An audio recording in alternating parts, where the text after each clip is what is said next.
Chief justice of India Surya Kant ఏపీలోను పలు అభివృద్ధి కార్యక్రమాల్లో అయితే పాల్గొన్నారు. అయితే ఈరోజు అయితే శ్రీవారిని దర్శించుకున్న తర్వాత చూసుకున్నట్లయితే ప్రధానంగా ఇటు అమరావతిలో మధ్యాహ్నం అమరావతి అయితే చేరుకున్నారు.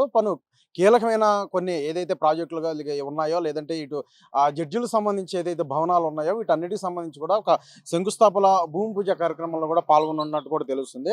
అయితే అసలు ఆ యొక్క షెడ్యూల్ అవన్నీ కూడా ఒకసారి చూసే ప్రయత్నం అయితే చేద్దాం. అయితే మధ్యాహ్నం 3:30 గంటల ఆ ప్రాంతానికి అయితే అమరావతికి అయితే చేరుకుంటారు జస్టిస్ సూర్యకాంత్. అలాగే పిచ్చుకలపాలెం వద్ద నిర్మించినటువంటి ఏదైతే ఉందో జ్యుడిషియల్ అకాడమీ ప్రాంతం వద్ద అయితే CM Chandrababu Naidu chief justice of India Suryakant అయితే స్వాగతం అయితే పలుకుతారు. అలాగే 3:35 నుండి 3:55 గంటల వరకు కూడా ఇటు భూమి పూజ అలాగే శిలాఫలకం ఆవిష్కరణ ఈ సైట్ ప్లాన్లకు సంబంధించి అన్నిటి కూడా ఆయన అయితే పరిశీలిస్తారు. అయితే 4:05 నుంచి 4:25 వరకు నేలపాడులో ఏపీ హైకోర్టు అతిథి గృహాలకు సంబంధించి ఏదైతే భూమి పూజ కార్యక్రమం ఉందో లేదంటే దానికి సంబంధించి ఏదైతే శిలాఫలక ఆవిష్కరణ ఆ యొక్క కార్యక్రమంలో కూడా పాల్గొనున్నారు. 4:30 గంటలకి జడ్జిల యొక్క విల్లాలు ఏదైతే ఉన్నాయో ప్రారంభోత్సవానికి ఆ యొక్క ప్రారంభోత్సవానికి సంబంధించి శంకుస్థాపన ఏదైతే ఉందో ప్రారంభిస్తారు chief justice of India Suryakant. అయితే ఇప్పటికే అత్యంత ప్రతిష్టాత్మకంగా జడ్జిల భవనాలన్నీ కూడా నిర్మిస్తున్న పరిస్థితి తెలిసిందే. ఏదైతే శాశ్వత భవనానికి సమీపంలో ఉన్నటువంటి ఏదైతే జడ్జిల భవనాలకు సంబంధించి దాంట్లో కొన్ని అయితే చాలా కీలకంగా అన్ని కూడా పూర్తయిన పరిస్థితి అయితే ఉన్నాయి.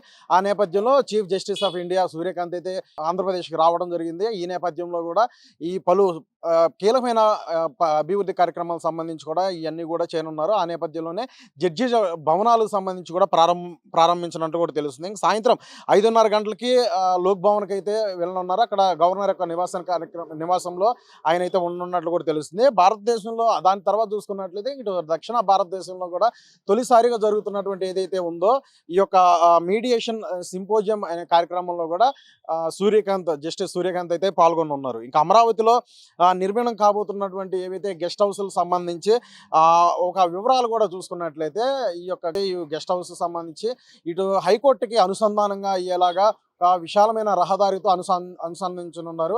అలాగే గెస్ట్ హౌస్ సంబంధించి 6,300 చదరపు గజాల విస్తీర్ణంలో నిర్మాణం చేపడుతున్నారు. దీంట్లో దాదాపుగా 20% వరకే భవన నిర్మాణానికి సంబంధించి సైట్ ప్లాన్లో మొత్తం కూడా చేపడుతున్నారు. అయితే మిగిలిన 80% చూసుకున్నట్లయితే ఎక్కువగా గ్రీనరీకి ప్రాధాన్యం ఇస్తున్నారు. ప్రధానంగా చూస్తే సీఎం చంద్రబాబు నాయుడు ప్రతి ఒక్క నిర్మాణం కావచ్చు ఏ ప్రాజెక్టులు తీసుకున్నా కూడా కొన్ని కీలకంలో వాటిలో ఎక్కువగా గ్రీనరీకి కూడా ప్రాధాన్యత ఇస్తారు. ఏదైతే ఇటు అమరావతిలో సొంత యొక్క నిర్మాణం ఏదైతే తన సొంత ఇల్లు అనేది నిర్మాణం కాబోతుందో ఆ నేపథ్యంలో కూడా మొత్తం కూడా ఆ యొక్క ప్రాజెక్టులో కూడా ఎక్కువగా గ్రీనరీకే ఆయన ప్రాధాన్యత ఇచ్చారు. సో ఇలా దేని తీసుకున్నా కూడా సీఎం చంద్రబాబు నాయుడు ఎక్కువగా ప్రాధాన్యంగా గ్రీనరీకి ఇస్తా పరిస్థితి ఉంది. అయితే ఈ నేపథ్యంలో కూడా ఇటు అత్యంత సుందరంగా వైభవంగా ప్రారంభోత్సవానికి ఏదైతే సిద్ధంగా ఉన్నాయో అత్యంత శోభగా ఉన్నాయో ఇటు జడ్జిల భవనాల నిర్మాణాలు సంబంధించి వాటి ప్రారంభోత్సవం అనేది chief justice of India Suryakant అయితే చేయనున్నారు. అలాగే ఏదైతే ఈ యొక్క గెస్ట్ హౌస్ సంబంధించి ఇటు హైకోర్టుకు సంబంధించి అనుసంధానం ఇచ్చేలాగా ఒక విశాలమైన రహదారి అయితే దాని మధ్యలో కూడా చేపట్టనున్నట్టు కూడా తెలుస్తుంది. అయితే ఈ యొక్క నిర్మాణం ఏదైతే ఉందో ఇటు అతిథి గృహాలకు సంబంధించి గెస్ట్ హౌస్కి సంబంధించి G+3 ఈ యొక్క మోడల్ అయితే దీన్ని అయితే నిర్మాణం చేపట్టినట్టు కూడా తెలుస్తుంది. ప్రస్తుతం దాని మీద ఒక డీటెయిల్స్గా చూసుకున్నట్లయితే ఫస్ట్ గ్రౌండ్ ఫ్లోర్కి సంబంధించి సూపర్ మార్కెట్ అలాగే స్విమ్మింగ్ పూల్ పురుషులు స్త్రీలు మహిళలకు సంబంధించి ఏదైతే ఉందో ఈ ప్రత్యేక స్పా సదుపాయాలు లాంజ్ ఏర్పాట్లు అన్నీ కూడా గ్రౌండ్ ఫ్లోర్లో కూడా చేయనున్నట్లు కూడా తెలుస్తుంది. మొదటి అంతస్తు సంబంధించి జిమ్ కావచ్చు యోగా కావచ్చు అలాగే ఇండోర్ బ్యాడ్మింటన్ కావచ్చు మల్టీపర్పస్ కోసం కూడా ఒక ఫంక్షన్ హాల్ కూడా నిర్మించనున్నారు. ఇంకా రెండవ అంతస్తు సంబంధించి 6 ప్రీమియం సూట్ గదులు కావచ్చు అలాగే 2 డీలక్స్ గదులు కూడా ఉంటాయి. ఇంకా మూడవ అంతస్తు సంబంధించి 4 ప్రీమియం సూట్ గదులు కావచ్చు అలాగే ఒక డీలక్స్ గది ఒకటి ప్రెసిడెన్షియల్ గది తో మొత్తం కూడా కలిపి 15 గదులు కూడా నిర్మిస్తున్నట్టు కూడా తెలుస్తుంది.